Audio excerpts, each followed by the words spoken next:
Yeah, you better step into the light, just give it a try. Think that it's time you let that spark out. You've been hiding in the shadows way too long. And who cares if you might mess it up? You're stronger than... Well, hello everyone. Lovely to see you all. Here we are live again. It's the Who, What, Where Wednesday. And thank you so much for joining me today. So firstly, I want to say a big welcome. Let me know where you're coming in from. If you can hear me okay, that's fantastic. But I do want to say, before I start my discussion tonight, I want to let you know that there was a little glitch found on my website. So Narelle Warcon, my name, narellewarcon.com. You can go over there and leave a message now, or you can purchase my book from there now. Like I said, there was a little glitch, and I'm so glad that we found it, so that I can let you know tonight that if you want to leave a comment or something over on my website, please go over there and check it out. We'll also go over and have a look at my blogs as well. I do blogs every day, setting them up for my the blog sort of information, little things that I learn along the way. Hello, Pat. It is so wonderful to see you. Hello, Joni. I'm not quite sure which is the right pronunciation of your name, but thank you for being here, my dear friends. So I'm going to just pop over to the website quickly. Just bear with me a second while I get there. And just show you what my website looks like, so that you know that you're coming into the right one. So it's narellewarcon.com, and if you are able to go to my blog section, and then I can scroll up, and you will see that there's a few things that I've started just recently, and I can share with you a little bit. Sometimes it's nice to start the day a little bit different, something with some positives. We all need that at the moment. So as you can see, there are some lovely, colourful, I'm a very colourful girl. So that's really good. It's showing up, quite nice. So I think that is something that, if you don't mind, you can go over, have a little read. None of them are real lengthy, and I will be going through a few different things there that, like I said, I've started just recently.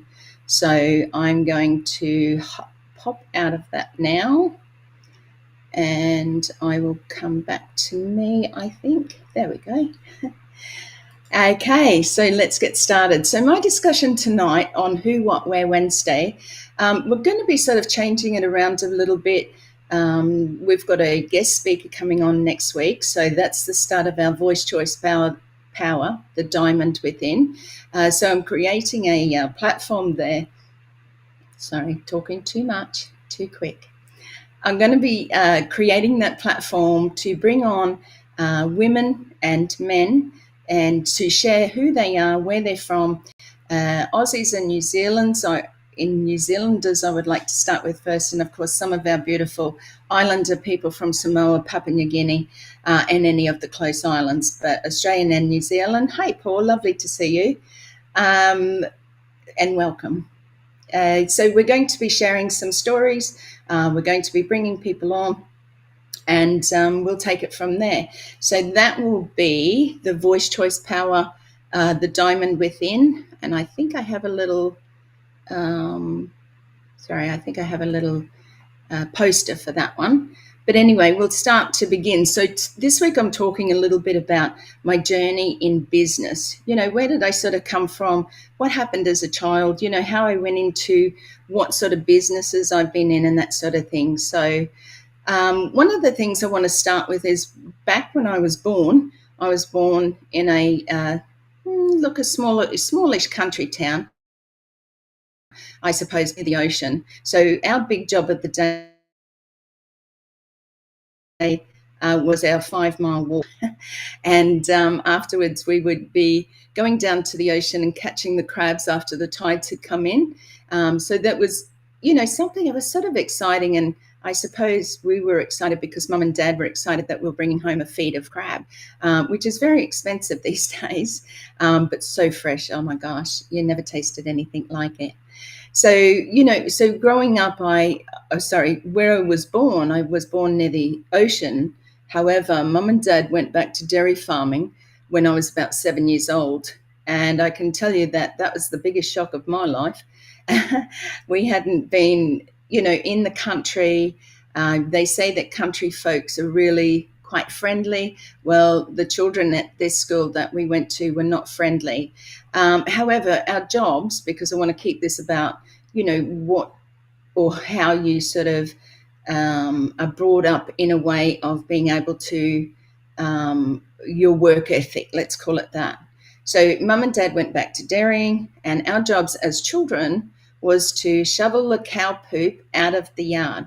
Like, come on, you're 7 years old. Who wants to shovel cow poop out the yard? But, Dad always wanted boys, and he got 6 girls and 1 boy. And both my parents are both passed now, and my brother. So one of the things I suppose, in that growing up in those work ethics was that there wasn't a choice. You just had to get in and do it. And I can tell you there's probably not a child today that I know of or anyone that will be shoveling poop or cow poop out of the cow yard at 7 or 8 years old. So that was a bit of a struggle, and it was a bit of a learning lesson, I suppose, into the world, or the real world, so to speak. So after that, I went to school. I didn't go to school for the senior years. I finished in year 10. I found that school just wasn't for me. And the two classes that I passed was maths and business principles. So I think that sort of helped me through my life in having a little bit of knowledge. I think one of the things that's missing in school is that, they especially say English. I failed English badly, yet I went on to write a book. So you can do whatever you put your mind to. And one of the things is, who's going to use Macbeth or Animal Farm after they leave school? Hello? I just couldn't get my head around that. So I just wanted to leave, get out of there, and go and earn some money. So my first job was in a service station. You might call it a gas station if you're coming in from overseas. And it was just a kitchen hand, but I learned how to make salads. It was fun. I learned how to serve people and to count money back, which they don't do these days, unless the machine tells them how much they need to give back. So there was a real, something I suppose that I took with me and later on in life. So, my next job, I suppose I went on to be, I got a traineeship in a florist shop. Now, my mum loves flowers and had always loved flowers. They had a garden of flowers. Dad grew veggies. It was amazing how much yard actually was taken up by flowers and veggies, not much grass. But going into that traineeship, I was asked a question that I actually lied to the lady in the florist shop about. She asked me if I could sew. Now, I can't sew a straight line. I have a sister who's a seamstress who's amazing work, but I can't, and I lied because I thought, what the heck has sewing or embroidery got to do with flowers? So it was, quite funny at the time, but I did get the job, and I went on and had a traineeship for 6 months. A lot of that time I was, learning how to tie bows, and I can tell you now, to this day, I could probably, I know I can do like 50 bows in, 35 minutes or something like that. Probably do it with my eyes closed. Yes, Patricia, lovely to see you here from Canada. Hello, Wes, lovely to see you. Just saying hello to a couple of people. Thoughts on the soul's journey before and after. Oh, Wes, that's a bit of a full-on topic there. I might have to think about that one. Hi, Tanya. It's lovely to see you as well. So back in the day, like floristry was great. And back in the day, in my day, and you may be of that age as well, my parents were very religious people, went to church every Sunday. They are very good, giving, kind, loving people. However, one of the things I suppose that was taught was that there was no careers for women, and that you just had to get married and have children, and that was your job. So it was really sort of hard in a sense, because some things that had happened in my life sort of projected me into a position of saying, you know what, just grab the first man that comes along, and he'll be good enough, because that's what I've got to do. I've got to get married and have children. So, that to me, when you look back on that, you think, my gosh, if certainly the people of today would not be doing that. I actually chose a priest's son, believe it or not, seeing I was a black sheep and a wild child. A priest's son who didn't treat me very well, and it wasn't really a situation. I didn't have any children to him, and that was easy for me to leave him because of his alcoholic problems. Let's just say that. So, those sort of things are passed down. When I was with him, I actually did have a couple of jobs, because, you need to have the money come in. One of them I just want to share with you, because it's one of the best jobs I ever had. I was about 18 or 19, and I had got a job in the city of Brisbane in Queensland. So here I was, country girl in the big city, lost. Anyway, I got a job in a department store. So it sold men and women's fashion, shoes, haberdashery, some kitchenware and things like that. It was quite an upmarket type department store, and where you actually took ladies into the fitting room and you helped to fit their clothes. I can tell you, some of those Italian ladies, the smell of garlic on those clothes that they tried on. Anyway, I used to have to catch a train from where we lived into the city, and back then they were called red rattlers, and they rattled all the way into town. It took an hour for me on the train. And one day I was on the train platform, and I was talking to a lady, and she said, hey, we're looking for somebody, we're looking for a young lady to work in as a kitchen hand in the Reserve Bank of Australia. Oh my gosh, that's a bit flash. So I applied for the job and I got it.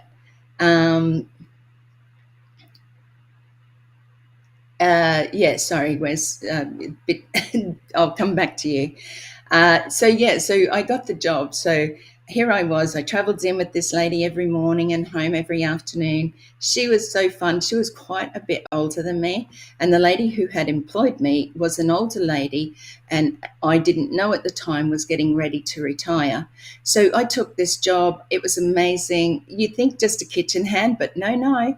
I had the pleasure of being the morning tea trolley lady, and had to go underground, 2 floors underground, in the Reserve Bank of Australia. The first floor you had to go through high security, trolley through, they check you out, they close each door. It was a bit like Get Smart, to tell you the truth. And then I'd wheel my trolley in, I'd take tea or coffee to the managers, and then I'd stand around the corner.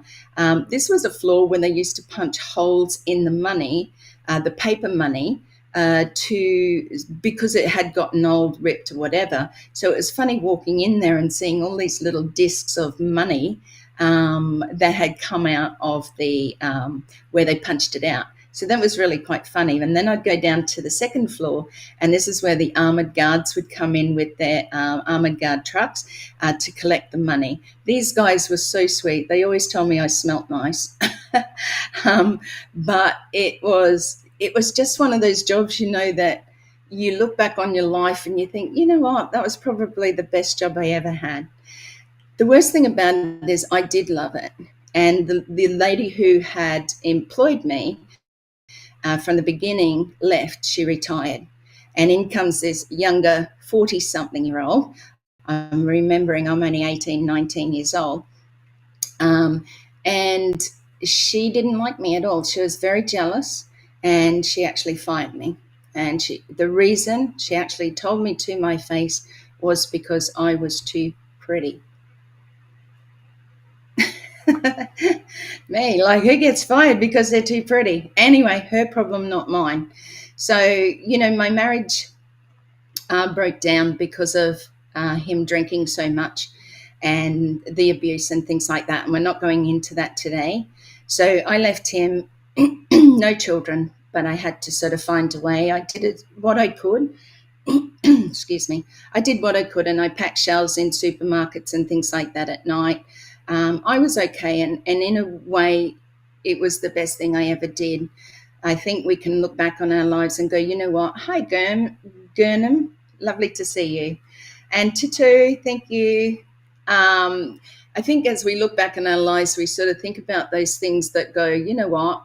I could have made a different choice. I could have thought about things differently, but we can't live in hindsight. We can't go back and go, you know what? This experience is where I am today because of those experiences. So that was a really fantastic job. I left my husband. There was a few things that I did in there, not too much, but I decided to move to Western Australia, which is the opposite side of Australia to where I live. That was back in 1987. I had to have a new start. I had already had my son in this time. He was only, I think he was about 3.5 when we went to Perth. I worked in amazing florist. You know, I've been a florist all my life. I've worked in and out of florist shops. But I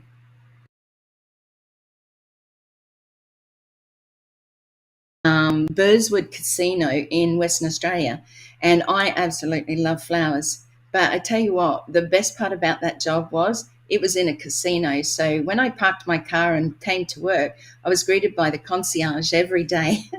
Good morning, madam. And the florist shop was flat, like velvet walls. It was really incredible. So you look back on these experiences in your life and you think, oh, you know, these are experiences that you can talk about, but you do forget about them as you get older. So it's nice to sort of bring it back up and credit yourself for what you have done. I am very talented. I think that passed down from my mum. I think mum, you know, because of her love of flowers, dad had a love of gardening. And grew the most amazing, you know, fruit, veggies, and that sort of thing. So, you know, after I came back from Western Australia after my dad had a stroke, I met my second husband in Western Australia, and we came back because it was the best thing for us to do at that time and be with my parents as they were getting older. So, hi, Wasim. So we decided to come back, and then there was an opportunity for me to start my own florist shop, which I did. Now, if anybody tells you that starting a new business is easy, then they're very, very wrong, because starting the business is probably not too bad. But, you know, working in your business and working long hours, and I worked long hours to be able to bring my business to a level of back in 1994. I opened in 1990, and 1994 I was bringing in 250,000 a year in a florist shop. I expanded. I went into a second florist shop, which became sort of a florist gift shop. And my mum worked for me, and it was so beautiful to have her there. She helped also when my second child was born after my second marriage broke up, and helped me with my daughter, my eldest daughter, as my eldest daughter was in the florist shop with me. So, you know, having that business and working hard. I remember the first Valentine's Day. It was really, hi, Rabindra, thank you for coming. It was really hard because even though I'd been a florist for many years, I worked in a lot of florists over Mother's Day, over Valentine's Day, the busiest times of the year. I had never owned my own business. So the first year was difficult to actually know how many people or how many orders I was going to get in. Anyway, it was flat out. And I worked 37 hours straight, no sleep, and my legs had swollen. I was starting to hear voices, and it was a really hard time, but also very pleasurable, that my business that had started from scratch was already a success, you know. And I think one of the things that I found, and you might, if you've had business or whatever, one of the things I found was the connection with those people that came in that were my customers. I'm just going to say this because, you know, with Ash, he treats everybody as family. And that's how we did in my business. My mum was there. I had sisters that worked for me as well. We had another florist who worked for us as well. I was the main florist, the owner, so everybody liked to talk to me. My baby was in there. It was just, everybody came out, they'd turn on the jug. Hey, how you going, Narelle? Is it all right if I have a cuppa? And we'd sit down, have a chat, and they'd watch me work. They loved doing it, and it was a really close time, I suppose, with making those connections with people rather than just be a business owner, and I think that will stay with me for the rest of my life in those people that I met in those times. So I worked really hard. My marriage broke up. I had a preemie baby to my then gone husband.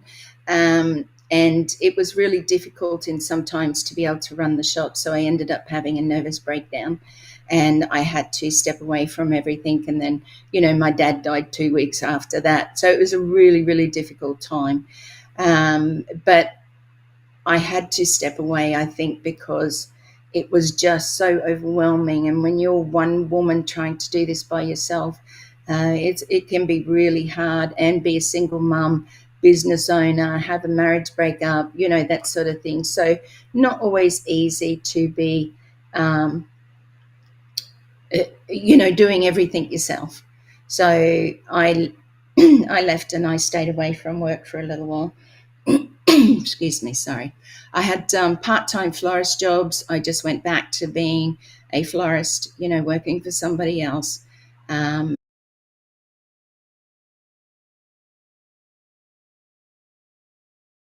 Something that you've got to work your butt off for, and you've got to work hard, and you've got to have a backing behind you. Not just, I had my family there, but I didn't have the support I needed at that time, and it was difficult for me. So fast forwarding a little bit, because I know it can get a little bit boring listening to somebody's life. I've moved 65 times in my life. Some of those times I was running away, and I'll actually admit to that. But as you look back, there's so many times in your life that even though there were sad times, there's also very beautiful, amazing, happy, joyful times that we need to look at more than the sad times. So in 2007, just like I said, jumping ahead a little bit, I was 2005, I got the job in the mines. 2007, the excavator bucket was dropped down onto the headboard of my truck, causing me severe pain for 7 years. I went back into the workforce in 2014 as part-time work in 4 car yards. So I was an aftermarket lady and one secondhand car sales place. So 5 car yards. It was a very stressful job. I loved it. I had my own office. I just sort of felt that I was starting to achieve things in life after the accident. And then the amount of stress that I went through from one particular guy in that job, I have spoken about that before. But what I want to say is I ended up having a heart attack and had open heart surgery, a triple bypass, in 2015. So it has been, a difficult time. Open heart surgery is something that can affect you. And I think I have a picture there as well of my surgery. So in 2015, it was a difficult time.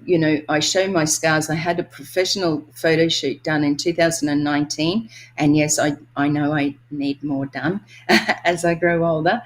But in 2019, I had professional shots done by a lady in Brisbane, Sumiko, and she's an amazing photographer. She's originally from Japan. And I wanted her to photograph my scars, because I believe that it doesn't matter what sort of scars you have, that you can be beautiful inside and out, and it doesn't matter the scars or the journey in your life. So it's one of those things, I suppose, that it all comes back to the story of your life. What have you done? What have you been through? Because we all have a story, and it's really important that you are heard and that your story is heard, because sometimes we can't move on until we go through certain things or acknowledgements in our life that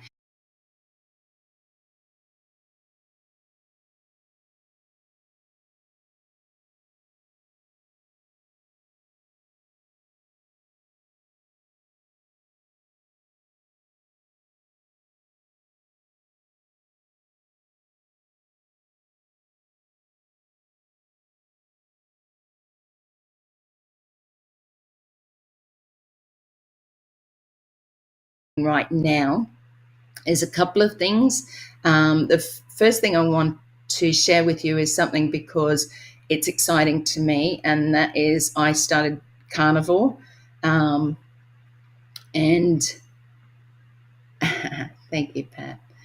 I started the carnivore diet. Now, they don't really call it a diet, they call it a way of eating, and it's a lifestyle change. Now, for anybody that's vegan or loves their vegetables or whatever, you can look away. However, I was diagnosed a type 2 diabetic in 2004. After the accident, I didn't cope very well, and my diabetes went out the window. In 2013, I began having to give myself insulin, and I am now what they had classed as a well-controlled diabetic. So I'm a type 2 diabetic. I had open heart surgery in 2015. Oh my gosh, how much can a woman go through, or a person? So the thing is, with carnivore, I did it for my type 2 diabetes, not to lose weight. I don't feel I have a lot of weight to lose, but I've been 100 days now. It's been an incredible journey. The first 2 weeks was probably the hardest because, you know what, I'm one of those people that goes, you know what, I'm just doing it and it's done. I don't muck around. I did a little bit of research before. I had some information from a friend, Marty DeGamo, who had shared his journey along the carnivore lifestyle change. And I thought, you know what, I've got to do something about my health. I've got to do something about it now. Before I get too much older, I don't want to be on insulin anymore. I don't want to have those problems because I've already had enough. So I want to go into older age feeling a lot better about myself, and also being a bit healthy. Now, remember last year I was bitten by a mosquito. I had Ross River fever. The pain was absolutely excruciating. So I don't know why I have to live through all this pain. But I certainly can resonate with each and every one of you that has gone through pain in your life, whether it be a physical pain or a mental pain, because it really is something that you need to know about, you know, being heard and things like that. So that is my journey with carnivore. Like I said, I'm going to bring it up here and there a little bit along the way. If you're interested in knowing any more about it, I don't sell anything about it right now. I just want to share my story so that I've got it captured on video for myself, so that I can look back and go, wow, I did that, you know. So lost 6 kilos. My insulin has gone down to almost nothing per day. And that the changes happened within probably about 3 or 4 days. I actually had to start reducing my diabetes medication because my sugars were too low. You know, I take my bloods whenever I need to, 3 times, 4 times, 10 times a day if I have to. But the thing is, they came down very quickly because the medication I was on was too high. So the carnivore definitely helped me with that. So that's my reason for joining, and that's my. I think I will stay with this. I think later on you can bring back, say, a more of a low carb type diet, but whatever works for you works for you. Yeah, if you're a vegan and it works for you, great. If you have health issues, but I'm loving it because for the first time, people go, oh, it's expensive, you know, meat's expensive. But yeah, so are blooming vegetables. And so is the stuff, the tin stuff. And so is the processed shit that you buy. And so is McDonald's. And so is Hungry Jack's and everything like that. And I don't eat any of that. Not that I was a big eater of that before, but I buy good meat, eggs, butter. You know, I eat a little bit of chicken and some fish. I love fish. and it's been going really well for me. I feel so much better. I'm 63 years of age. I feel so much better than what I've been through over the last few years, and I know that carnivore is certainly a way for me to keep going with what I'm doing, to see how that goes for me. I'm certainly a lot better health-wise than what I was 100 days ago. So definitely worth looking at. Do your own research. Like I said, I'm not talking anybody into anything, just sharing a bit of my journey. Hi, Taryn. Lovely to see you. Sorry if I've missed anybody. Put your name in again, and I'll give you a shout out. So there's not a lot more right now. I do have, a company that I've been with for the last 4 years. At this stage, we're in a session of being able to migrate over to different data centers and things like that. But I will bring that up in the near future because I think it's something that you'd be interested in. Like I said, we have a guest speaker next week.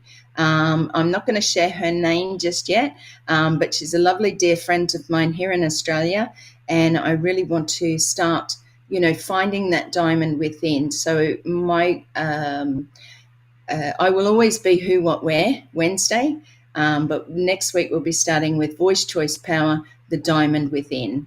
So has anybody got any questions for me today? I know, Wes, you've been very busy in the chat there. Hey, Rajesh, lovely to see you. Patricia, Glenda, thank you for being here. Lovely to see you. If you missed today's live, then there'll be a recording up on either LinkedIn or Facebook, and I have a Facebook page as well, Narelle Warcon author.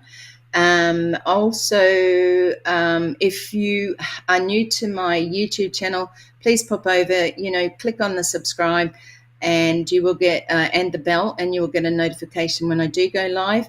At this stage, it's only once a week, 8 p.m. Australian Eastern Standard Time, and maybe more as we progress along a bit further. But look, I'd love it if you could share it out, share it with somebody that, maybe going through a bit of a hard time. Some of my earlier videos over the last couple of weeks have been my journey through domestic violence.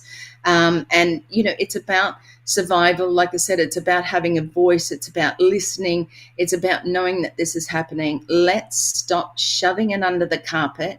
Let's stop pretending that this is not happening. Okay, I wrote my book in 2012, and it is so relevant today because this crap still happens, and women die all the time of the abuse from men. And I'm not saying it doesn't happen the other way, because it absolutely does as well. However, there is a higher percentage of women who are struggling, and a lot of the time they stay in those positions because the way that the world is now, there's nowhere for them to go so much. Rentals are gone too high. They can't afford it. They just don't know where to go. We are a supportive platform here for everyone, and that's what I want to share with you from my heart, is that I want to be here now that I'm stronger, now that I'm more capable of being able to share with people, to resonate, to be able to bring about an understanding and empathy, and I'm not a counselor, neither am I a psychologist, psychiatrist, or any of those, but I come from my heart with an experience that I don't think anybody would want to live through in the things that I have gone through. And please don't think that mine is any different to yours, because many people have so many stories, but nobody's listening. So I just want to say thank you once again for today. If you want to pop over to my website, narellewarcon.com, I really appreciate that. Leave a message if you can through the contact, and have a look around, read the blog, see if they're of any interest to you or somebody you might know. Yes, I know there's a lot of people out there, and I will help you, Pat. There's a certain can't remember the word now. There's a certain way of being able to start, and I'll help you with those steps for sure. Like I said, I'm here for those who want to come on board as well. So if you want to feel or you feel safe enough to come on and share your story. Maybe you're still going through a little bit of crap and you're not ready yet to put yourself out there live. Just remember that I have been there and I do understand. This is a safe environment and it's just you and me. And yes, it does go out to the world, but if you don't want it to go public yet, then that's fine. Just put me on the back burner for now. And in the near future, as we step through things, or you listen to me every week about what I've been through or other people's experiences in life, then maybe one day you will find that strength within to know that you can do this as well. So again, I thank you. I'm just going to run through these messages quickly. Glenda said, hello. Wes, I don't know where you're coming in from, Wes. Are you in from Australia? About quality eating food? Yeah, we all have that. It's about, eating quality food. Yeah, eat organic grass, absolutely. And that's right. Well, that's what it is. It's about clean eating. It's getting rid of the sugar. The sugar is the killer. Anything that's carbohydrates, particularly high carbs, rice, pastas, all those sort of things were never any good for me as a diabetic. But I'm just so glad I have them out of my life. It makes cooking very easy. And I'm actually only eating one meal a day because I just don't have the appetite to do it. I do have a couple of cups of coffee a day, but no sugars or anything like that. So like I said, I'm feeling good. My skin feels good. I feel clean in my body. So I know that it's working for me. And that's the really fun part about it, is for the first time in my life, I actually feel like something's working. So the best is yet to come. I love that saying. Just scrolling back up here. Tito, it's lovely to see you in Gurnham. Thank you so much for your support. It really means so much. Like I said, if you can, share it out there to anyone, and also share it that, I'll be here again next week, next Wednesday night at 8 p.m. Australian Eastern Standard Time.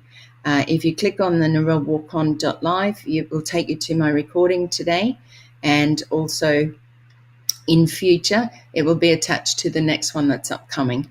So go ahead, subscribe, like my videos. I do some lovely shorts as well, some inspirational work. They all take time, and if we can appreciate each other and support each other, it makes a huge difference in life, knowing that somebody cares.